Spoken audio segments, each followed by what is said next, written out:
waraxmatullaahi tacaala wabarakaatu. Asxaabteena meel walba aad joogtaan waan idin salaanay.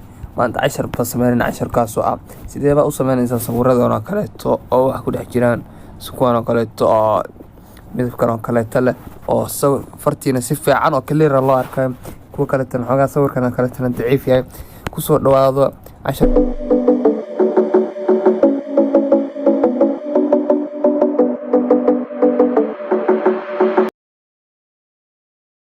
Okay, waxaa soo dooranaysaa sawir meeshaad iskaga kaa jiraba kan oo kale iska soo dooro. Waxaad timaadaa xaggaas oo kale. Markaad timaadid waa inaad tooliska tagtaa, crop-ka tag. Marka crop-ka tagtidna xagga portrait tag. Bacdeen saas xaggana sawirka saan ku noqonaya. Waxaad tagaysaa haddeer add photo tag. Waxaad ku qoraysaa xaggan black ku qor. Black markaa ku qorto kaas ku koreeyo soo qabso add saan dhasaa ku soo wareeji. Capacity wax ka dhigta 46 konton meelaas ka dhig. Okay, kadib markaas aad soo dhameysid waxaad timaadaa isla tooliska imow. Waxaad tagtaa xaggan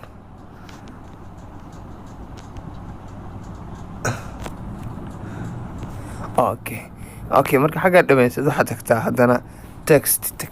Marka hadda wax soo qoranaysaa waxaad u baahan tahay inaad soo qoraysaa. Waxa ku qoraynaa anaga haddeer horey u soco dhehna. Okay dheh. Okay, xaggan tag my fonts anu tagaya. Okay, xaggaasaa dhigaysaa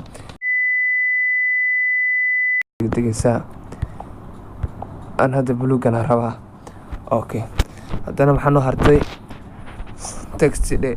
waxaan rabnaa qofka soo sameeyay inaan ogaano Urdun dheh. Urdun baa inaa soo dhiga laga yaabaa. Okay, ayaga wax kale far yaro nooc kale ka dhig. Weligaana kala badashid isku day.